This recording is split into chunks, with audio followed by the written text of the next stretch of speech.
Shalom, puji Tuhan. Kita mau datang ke hadirat Tuhan, kita mau memuji muliakan nama Tuhan. Sebelumnya mari kita bersatu dalam doa. Terima kasih Tuhan, terima kasih Bapa. Pada hari ini Tuhan, kami bersyukur ya Tuhan atas penyertaan-Mu dalam kehidupan kami. Tuhan, kami akan memuji muliakan nama Tuhan. Tuhan Yesus kiranya hadir di tengah-tengah kami ya Bapa, dimanapun kami berada. Hanya di dalam nama Tuhan Yesus Kristus, haleluya, amin. Puji Tuhan. Mari jemaat Tuhan yang merasa dimenangkan, kita mau katakan, kami terima kuasa-Mu Tuhan.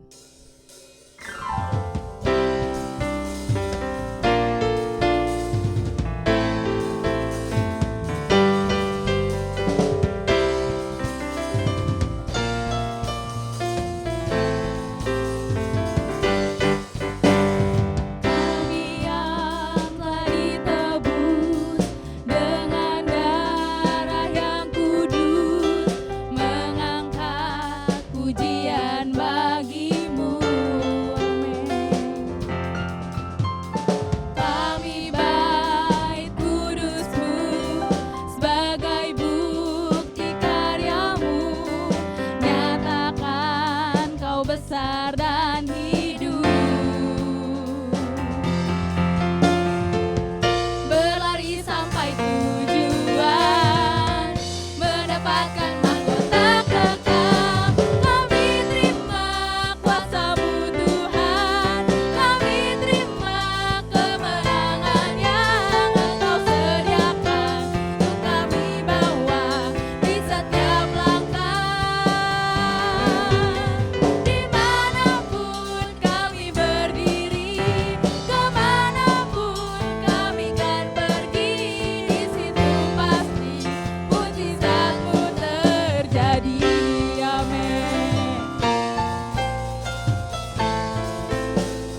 kita mau mempersiapkan hati kita untuk menyembah Tuhan.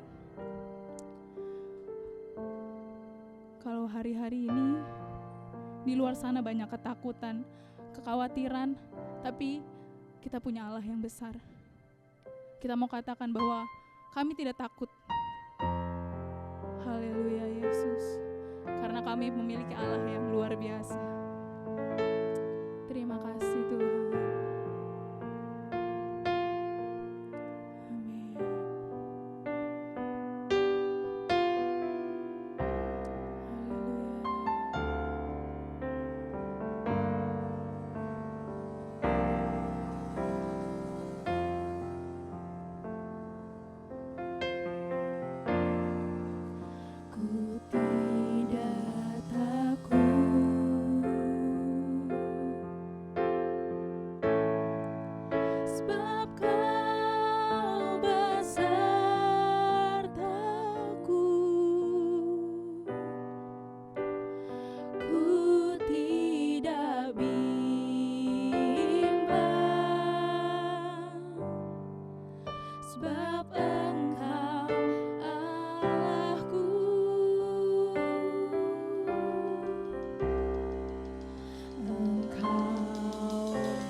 Puji Tuhan, kita sudah menikmati penyembahan dan pujian, dan saatnya kita akan sama-sama menyiapkan hati kita untuk kita menerima kebenaran firman Tuhan. Mari sama-sama saya mengajak Bapak Ibu Saudara untuk kita berdoa bersama. Tuhan Yesus yang baik, hati kami penuh dengan syukur. Kami bersyukur karena kami melihat bagaimana penyertaan Tuhan dalam kehidupan kami sungguh amat sempurna. Dan kami melihat juga bagaimana pertolongan demi pertolongan yang Tuhan kerjakan dalam kehidupan kami sungguh amat luar biasa. Untuk itu Tuhan, pada hari ini kembali kami merindukan supaya firman Tuhan boleh meneguhkan kami kembali, menguatkan kami kembali. Karena kami percaya, kami yakin firman Tuhan lah yang memimpin perjalanan kehidupan kami hingga kami boleh ada sebagaimana kami ada pada pagi hari ini. Terima kasih Tuhan buat segala sesuatu yang Tuhan kerjakan atas hidup kami. Kami percaya semua yang Kau kerjakan karena Engkau terlalu mengasihi kami. Ajar kami juga untuk mengasihi Engkau lebih sungguh dan lebih sungguh lagi dalam kehidupan kami. Terima kasih Tuhan, kami siap mendengarkan kebenaran firman-Mu. Dan kami percaya ketika kami mendengarkan dengan iman, kami meresponi dengan benar, maka firman itu akan hidup dalam kehidupan kami, mendatangkan kesembuhan, kekuatan, kelepasan, kebebasan, bahkan berkat-berkat yang melimpah dalam kehidupan kami. Terima kasih banyak Tuhan Yesus Kristus, kami siap untuk mendengarkan firman Tuhan. Di dalam nama Tuhan Yesus Kristus kami berdoa. Haleluya. Amin. Ya, Bapak Ibu Saudaraku yang dikasihi oleh Tuhan, hari ini saya bersyukur kepada Tuhan karena kita masih bisa menikmati firman-Nya. Kita masih bisa memuji-muji Tuhan. Kita masih bisa menyembah Tuhan, beribadah kepada Tuhan. Ya, di masa-masa pandemi saat ini. Biarlah hari ini hati kita tetap bersyukur dan memuliakan Tuhan karena Tuhan Yesus baik buat saya dan juga buat saudara. Nah, kira-kira apa pesan Tuhan buat kita masuk di minggu kedua pada bulan Agustus ini? Ya, tema firman Tuhan saya beri judul yaitu kemerdekaan di dalam Kristus. Karena Bapak Ibu Saudaraku yang kekasih, di bulan ini tepatnya tanggal 17 Agustus nanti kita akan merayakan HUT RI yang ke-76. Ya, kita enggak terasa ya, sudah 76 tahun kita menikmati kemerdekaan. Ya, rakyat Indonesia hidup dalam kemerdekaan. Tidak lagi terikat dengan bangsa lain. Tidak lagi bergantung kepada bangsa yang lain. Kita bisa mandiri, ya, kita bisa mengerjakan apa saja. Berkreativitas, ya. Sehingga tanpa kita sadari rakyat Indonesia sudah masuk ke 76 tahun. Dan sejak kemerdekaan itu maka masyarakat Indonesia bisa melakukan apa saja, ya, untuk kemajuan bangsa ini. Nah, Bapak Ibu Saudaraku yang dikasihi Tuhan, itulah tema pada hari ini, kemerdekaan di dalam Kristus. Untuk itu saya mengajak Bapak Ibu Saudara semua untuk kita melihat dalam Alkitab yang terdapat dalam Galatia pasal yang kelima, ayat yang pertama. Surat Galatia pasal yang kelima, ayat yang pertama. Berbunyi demikian, supaya kita sungguh-sungguh merdeka. Kristus telah memerdekakan kita. Karena itu berdirilah teguh dan jangan mau lagi dikenakan kuk perhambaan. Seperti tadi saya katakan bahwa tanggal 17 kita merayakan hari kemerdekaan bangsa Indonesia. Untuk itu firman Tuhan sepanjang bulan Agustus ini akan bertema tentang kemerdekaan. Dan minggu ini kita membahas kemerdekaan di dalam Kristus. Sekali lagi saya bacakan firman Tuhan ini. Supaya kita sungguh-sungguh merdeka. Kristus telah memerdekakan kita. Karena itu berdirilah teguh dan jangan mau lagi dikenakan kuk perhambaan. Firman Tuhan mengingatkan kepada kita dan menegaskan kepada kita. Di situ dikatakan supaya kita sungguh-sungguh merdeka. Ya, kita harus sungguh-sungguh merdeka. Kenapa? Karena Kristus sudah memerdekakan kita. Jadi hidup orang percaya, hidup anak-anak Tuhan harus sungguh-sungguh merdeka. Ya, sungguh-sungguh merdeka. Artinya kalau sungguh-sungguh merdeka berarti ada yang enggak sungguh-sungguh. Ada yang belum sungguh-sungguh. Nah, tapi firman Tuhan hari ini atau pagi hari ini mengingatkan kepada saudara dan saya, kita harus sungguh-sungguh merdeka. Ya, artinya benar-benar merdeka. Ya, itu sebabnya firman Tuhan hari ini mengajak kita supaya kita memperhatikan kehidupan rohani kita atau roh kita.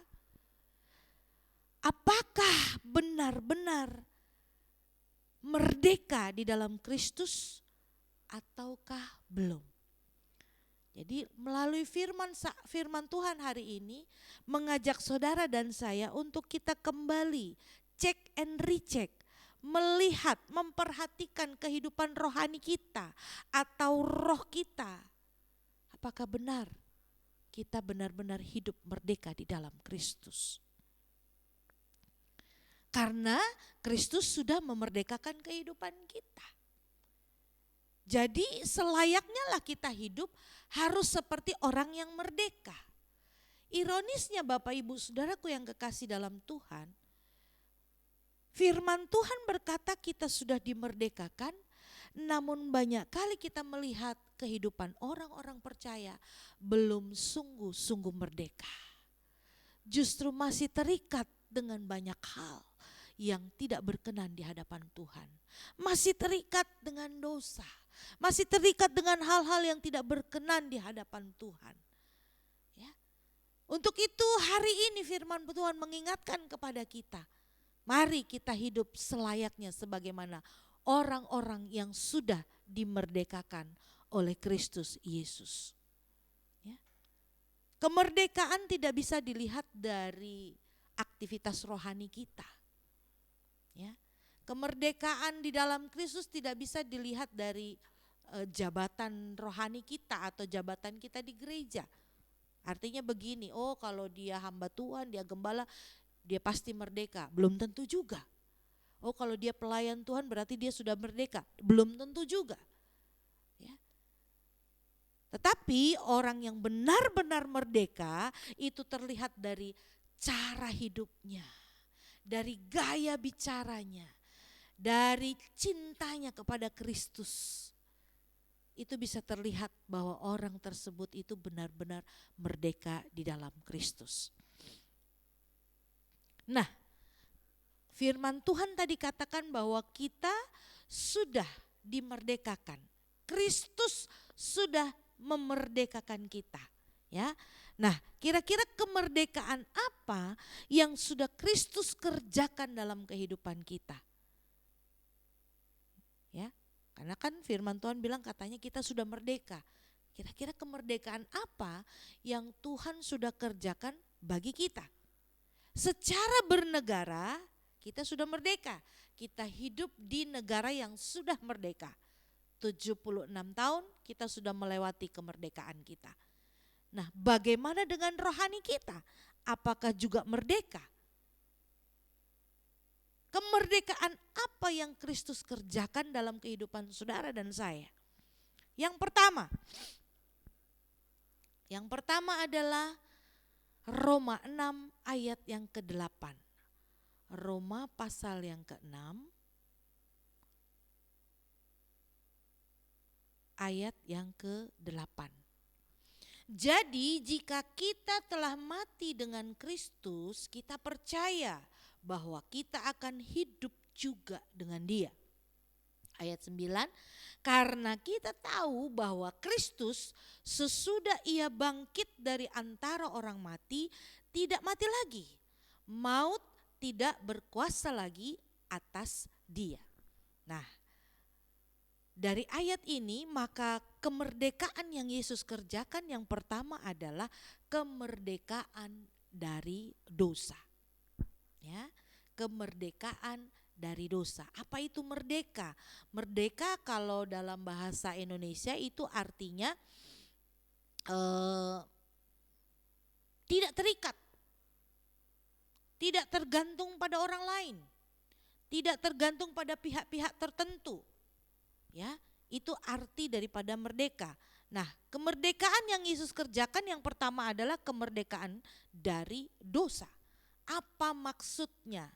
Bapak Ibu Saudaraku yang dikasihi Tuhan, pada dasarnya keadaan manusia sebelumnya adalah terikat dengan dosa. Saudara dan saya, ya, sebelum kita percaya kepada Tuhan, beriman kepada Kristus Yesus, maka keadaan kita itu adalah terikat dengan dosa. Manusia tidak bisa melepaskan diri dari keterikatan tersebut. Betul ya Bapak Ibu Saudara, kalau Bapak Ibu perhatikan orang-orang yang terikat, contohnya kalau Bapak Ibu diikat gitu ya, diikat dari atas sampai ke bawah kaki. Kira-kira apakah Bapak Ibu bisa melepaskan diri sampai tangan-tangannya diikat? Bisakah Bapak Ibu melepaskan diri? Susah. Dan boleh dikatakan tidak mungkin gitu ya. Nggak mungkin orang yang terikat bisa melepaskan diri, membebaskan diri. Nah, yang bisa membebaskan kita siapa? Orang lain. Kalau kita sedang keadaan terikat. Nah, demikianlah keadaan kita manusia pada sebelumnya, sebelum kita percaya kepada Kristus. Bapak, Ibu, Saudara, kita terikat dengan dosa. Ya. Dan kita nggak bisa melepaskan diri dari ikatan tersebut. Manusia tidak bisa melepaskan diri dari cengkraman maut. Ya. Karena memang upah dosa kata firman Tuhan adalah maut. Itu sebabnya Yesus tahu keberadaan kita. Makanya Yesus berinisiatif ya, untuk turun. Tuhan mengirimkan anaknya yaitu Yesus turun ke dunia ini untuk menyelesaikan persoalan ini. Sehingga Bapak Ibu Saudara kita bisa menikmati satu kemerdekaan. Karena kalau orang terikat tidak bisa berbuat apa-apa. Tapi kalau orang merdeka dia bebas untuk berkreativitas. Dia bisa melakukan apa saja. Itu sebabnya Yesus berinisiatif untuk melepaskan kita, membebaskan kita dari cengkraman maut tersebut. Karena kita nggak bisa melepaskan diri dari hal itu. Itu sebabnya dia turun, dia memerdekakan kita. Ya, dia lahir ke dunia ini bahkan sampai mati di Bukit Golgota untuk memberikan kemerdekaan kepada Bapak, Ibu, Saudara dan saya.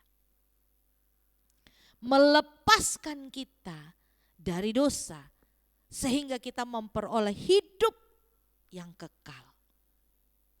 Ya. Kalau Yesus enggak turun, maka saudara dan saya kita tetap dalam keadaan terikat. Kita tetap adalah orang-orang hukuman.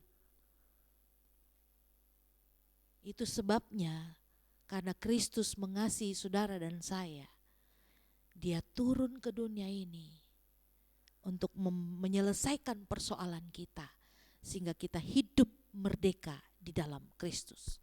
Artinya apa? Kita tidak lagi terikat dengan kuasa maut.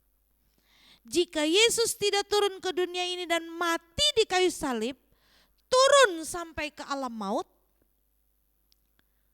dan di alam maut dia menaklukkan kuasa maut, sehingga kita memperoleh kemerdekaan. Jika dia tidak lakukan hal itu, maka Bapak, Ibu, Saudara, sudah pasti kita adalah orang-orang yang pasti kena hukuman. Hidup kita seperti tidak ada tujuan. Kita hidup hanya untuk menerima hukuman. Tapi puji Tuhan Allah yang saudara dan saya sembah, Allah yang luar biasa, yang kasihnya amat besar terhadap kita semua. Sehingga dia tahu kita ini yang tidak bisa membebaskan diri. Dia berinisiatif memberikan kemerdekaan kita di dalam dosa. Sehingga kita tidak lagi terikat oleh kuasa maut. Kita tidak terikat lagi oleh dosa. Dan kita mendapatkan satu identitas baru, yaitu orang-orang yang layak menerima kehidupan yang kekal. Dia ganti hukuman dengan sesuatu yang dahsyat, sesuatu yang indah, yaitu hidup yang kekal. Hal ini dia sudah kerjakan kurang lebih 2000 tahun yang lalu. Dia kerjakan di atas kayu salib. Itu sebabnya gereja Tuhan setiap bulan melakukan satu perjamuan kudus, ya, mengingat pengorbanannya di atas kayu salib. Bagaimana dia memerdekakan saudara dan saya. Dia bayar dengan harga yang mahal kemerdekaan itu. Kenapa dia mau lakukan itu? Karena dia cinta kepada saudara dan saya. Ini yang pertama. Yang kedua, kemerdekaan apa yang dia berikan atau dia kerjakan bagi orang-orang percaya. Kita lihat ayatnya Roma pasal yang ke-8. Roma 8 ayat 1 dan 2. Di situ dikatakan begini, saya bacakan bagi Bapak Ibu Saudara. Demikianlah sekarang tidak ada lagi penghukuman bagi mereka yang ada di dalam Kristus. Nah, jelas Bapak Ibu ya. Tidak ada penghukuman bagi mereka yang ada di dalam Kristus Yesus. Roh yang memberi hidup telah memerdekakan kamu. Jadi roh itu memberi hidup kita dan memerdekakan kita dalam Kristus dari hukum dosa dan hukum maut. Jelas firman Tuhan ini dalam ayat yang pertama dan ayat yang kedua. Di situ dikatakan roh memberi kita hidup dan memerdekakan kita di dalam Yesus Kristus Tuhan. Dari apa? Dari hukum dosa dan hukum maut. Seperti tadi saya katakan bahwa kita ini adalah orang-orang hukuman. Orang-orang yang siap menerima hukuman. Ya, kalau bukan karena kasih Tuhan, kita nggak bisa hidup dan menerima hidup yang kekal.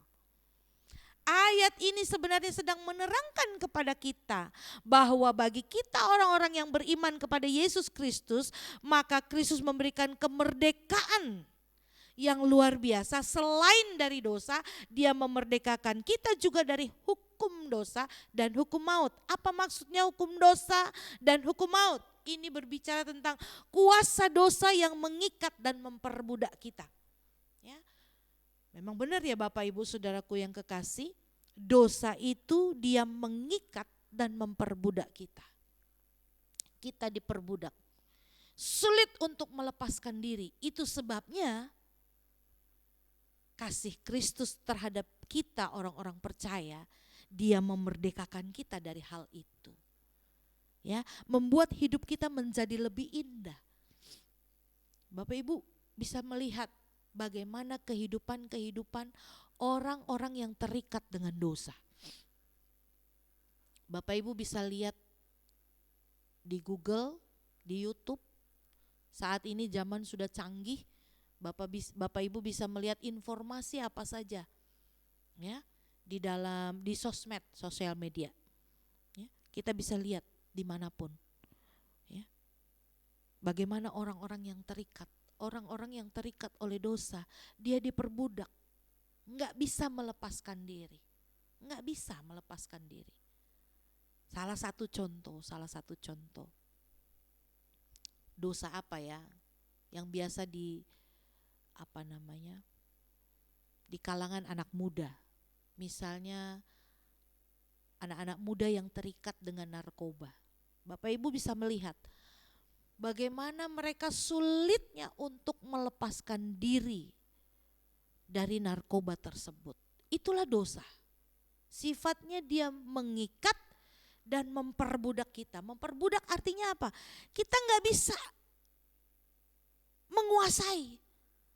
Dosa itu yang menguasai kita. Dosa itu yang mengendalikan hidup kita. Kalau kita enggak lakukan itu kayaknya enggak bisa. Nah, ini namanya kita sudah terikat. Itu sebabnya Kristus menjanjikan kemerdekaan itu dalam ayat yang kedua. Roh itu memberi hidup dan memerdekakan kamu dalam Kristus dari hukum dosa dan hukum maut. Hukum dosa itu membuat kita binasa. Hukum maut itu membuat kita terikat, binasa, diperbudak kita. Dosa itu memang memperbudak kita. Itu sebabnya setiap anak-anak Tuhan kita harus berjuang terus terhadap dosa. Bagaimana dengan kehidupan Bapak Ibu Saudara? Dosa apa yang belum kita selesaikan? Saat-saat inilah waktunya untuk kita memperbaiki diri kita. Izinkan Roh Kudus, izinkan Yesus Kristus menguasai hidupmu dan mengubahkan hidupmu menjadi hidup yang luar biasa. Itu sebabnya Bapak Ibu Saudaraku, orang-orang yang terikat ya, hidupnya seolah-olah tidak ada satu sukacita, tidak ada damai sejahtera. Ya. Saya banyak menjumpai orang yang secara ekonomi bagus, ya, dia sudah memiliki apa saja, tetapi hidupnya seolah-olah terikat, enggak bebas. Kenapa demikian? Ini dosa. Dosa enggak lihat saudara kaya atau enggak, saudara punya duit atau enggak, atau apapun juga. Kalau dia sudah mengikat, maka dia akan mengikat engkau dan mengendalikan hidupmu sehingga engkau binasa. Tapi puji Tuhan, Yesus Kristus memerdekakan kita dari penghukuman tersebut. Izinkan dia terus berkarya dalam hidupmu. Izinkan dia untuk membenahi dan mengubahkan hidupmu. Sehingga hidupmu semakin hari semakin indah di hadapan Tuhan. Yang ketiga Bapak Ibu Saudara. Apa kemerdekaan apa yang Yesus kerjakan bagi kita orang-orang percaya? Selain kemerdekaan dari dosa, kemerdekaan dari penghukuman, dan yang ketiga, kemerdekaan dari dunia yang jahat. Kita lihat ayatnya dalam Galatia pasal yang pertama. Galatia pasal yang pertama ayat yang keempat. Berbunyi demikian. Galatia pertama pasal 1 ayat 4. Yang telah menyerahkan dirinya karena dosa-dosa kita. Siapa dia? Yesus Kristus. Dia menyerahkan dirinya untuk kita, ya, untuk dosa-dosa kita. Lalu kalimat berikutnya di situ dikatakan untuk melepaskan kita dari dunia jahat yang sekarang ini menurut kehendak Allah dan Bapa kita. Rupanya kemerdekaan yang Yesus kerjakan dalam kehidupan kita, dia juga mau memberikan kemerdekaan bagi kita dari dunia yang jahat. Kita tahu bahwa pada dasarnya Tuhan menciptakan bumi ini atau dunia ini baik adanya. Namun setelah dunia ini dikuasai oleh iblis, maka dunia yang tadinya baik menjadi tidak baik. Dunia ini menjadi jahat.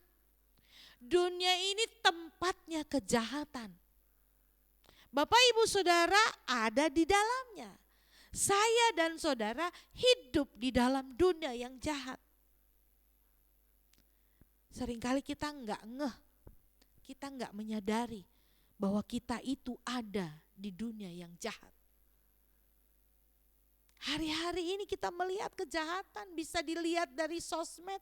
Bapak Ibu bisa lihat di Facebook, di Instagram, atau di YouTube, atau di media-media yang lain.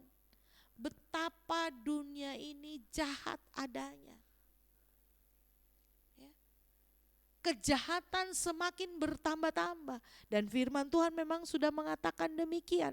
Menjelang kedatangan Tuhan Yesus, kejahatan di dunia ini makin bertambah.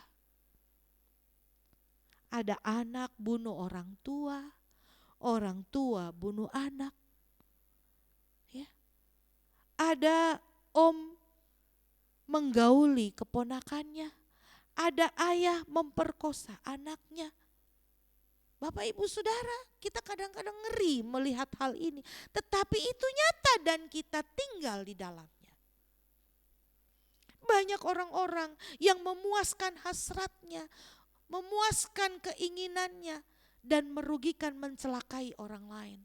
Banyak sekali kita bisa melihat hal itu.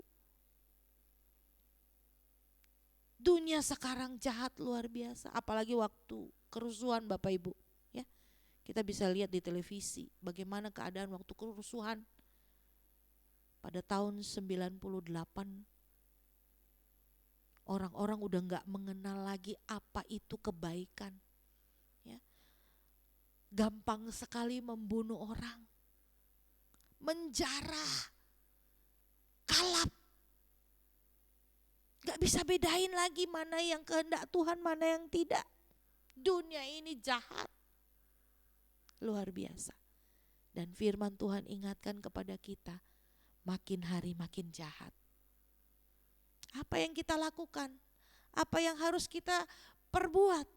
Bapak ibu saudara, kita, saudara dan saya ada di dalam dunia yang jahat ini. Walaupun kita hidup dalam dunia yang jahat, namun kita tidak menjadi jahat. Yesus sudah menjanjikan kemerdekaan itu. Di sini dikatakan nih, ya, dia menyerahkan dirinya karena dosa-dosa kita untuk melepaskan kita dari dunia yang jahat sekarang ini. Jadi walaupun kita hidup di dunia yang jahat, kita nggak mesti jadi jahat. Bisakah kita lawan arus? Bisa. Asal kita hidup dipimpin oleh kebenaran, yaitu firman Tuhan. Karena dalam ayat Yohanes pasal yang ke-8 ayat 32 di situ dikatakan kebenaran itu memerdekakan kita. Jadi firman Tuhan yang memerdekakan kita. Kita bisa lawan arus. Walaupun kita tinggal di dunia yang jahat, tapi enggak mesti kita harus jadi jahat. Kita bisa jadi terang.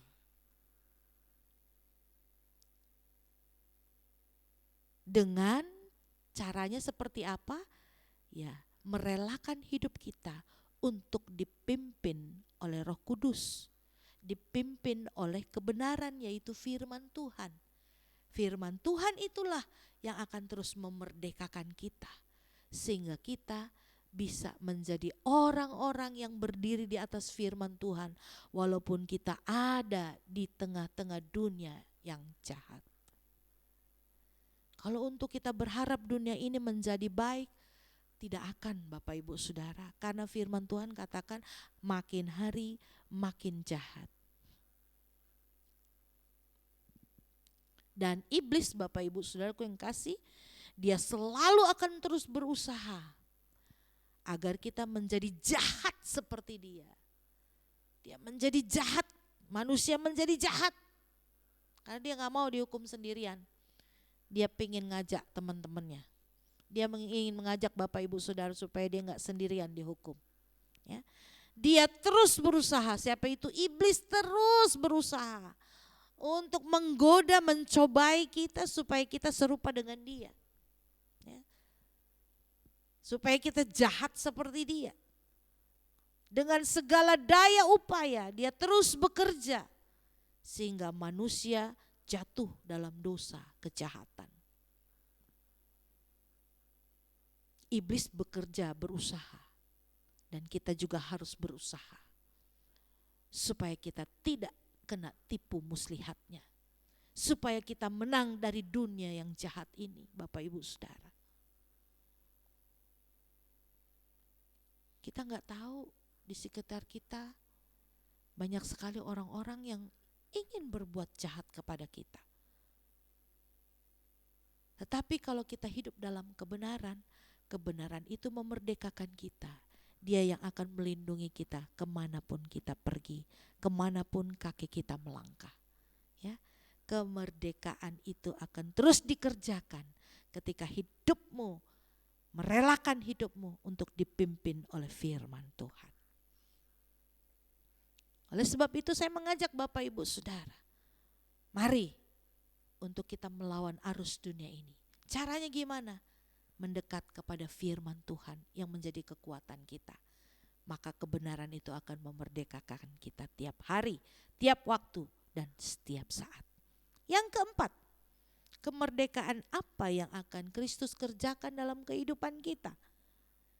Dalam Ibrani pasal yang ke-10, Ibrani pasal yang ke-10,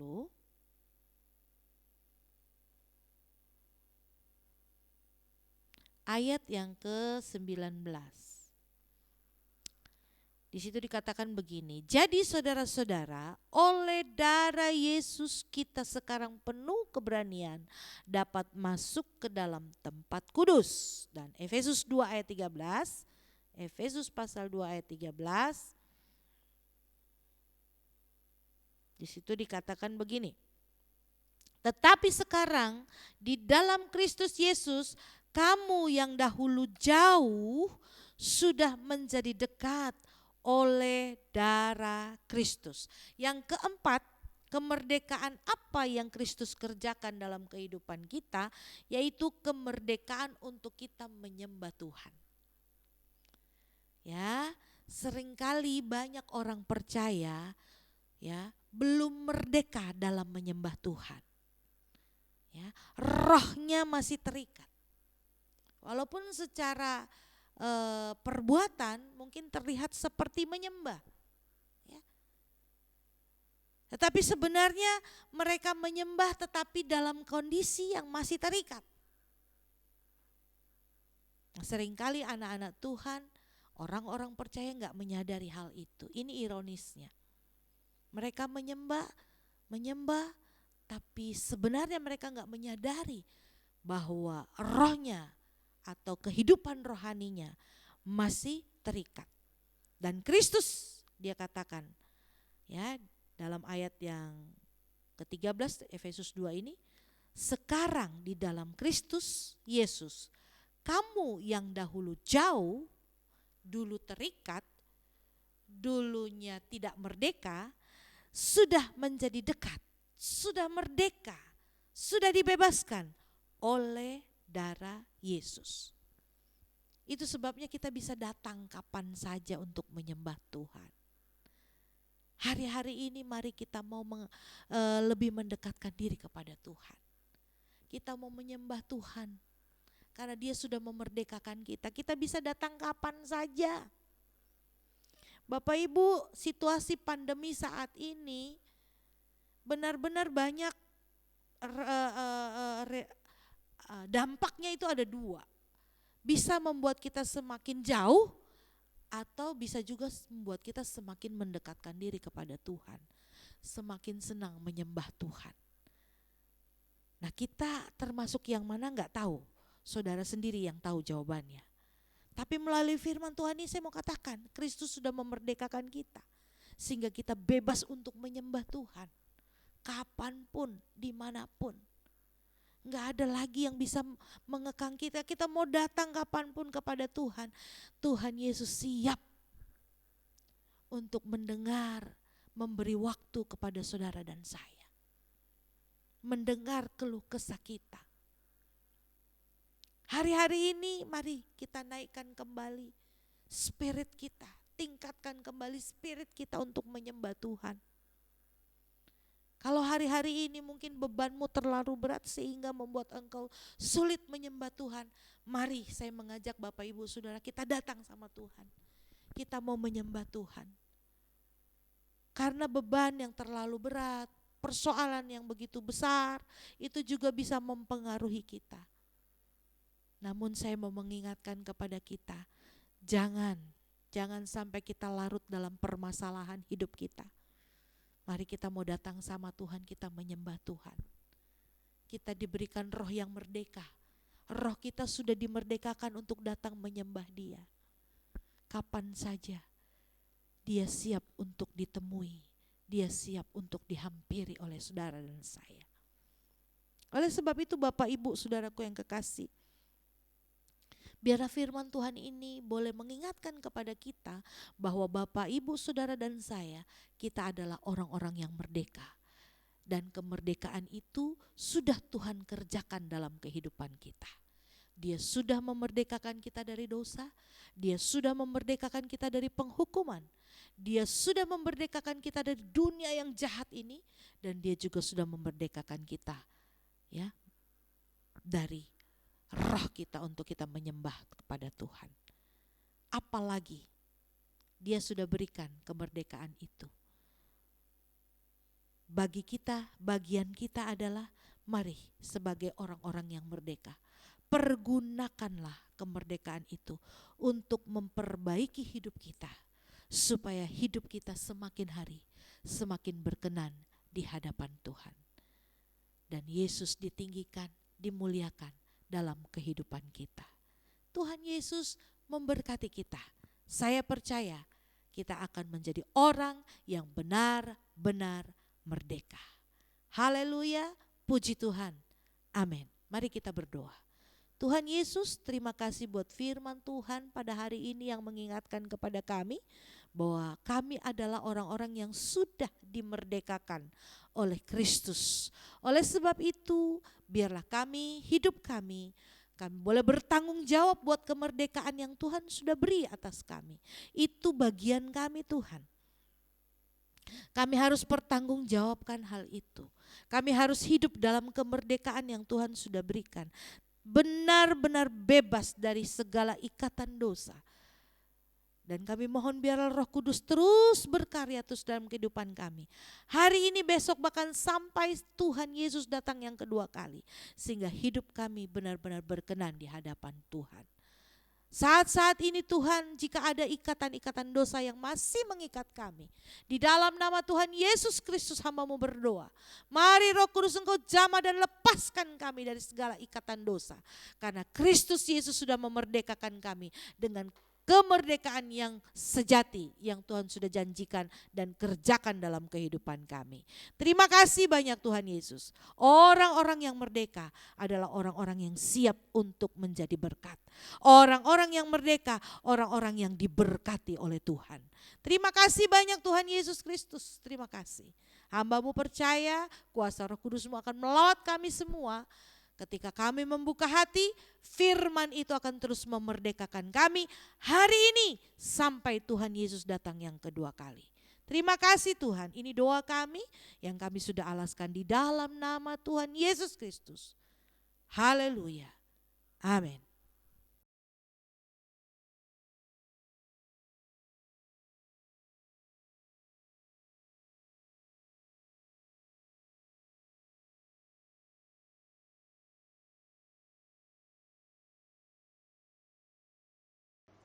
Shalom Jemaat GBI Duta Harapan, pada hari ini saya akan menyampaikan beberapa informasi penting yang perlu diketahui Jemaat GBI Duta Harapan. Yang pertama, ibadah raya masih dilakukan secara online sampai pemberitahuan berikutnya.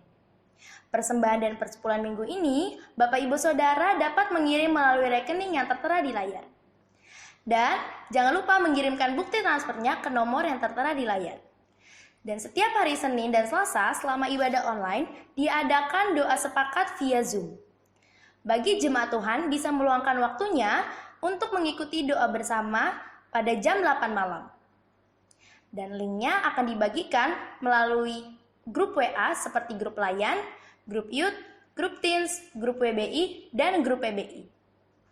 Bagi jemaat Tuhan yang mengikuti program Rumah Masa Depan, dapat membayar iuran sebesar 20.000 dan dapat ditransfer melalui rekening diakonia. Selanjutnya, untuk Komsel Teens akan dilaksanakan setiap hari Rabu jam 7 malam via Zoom.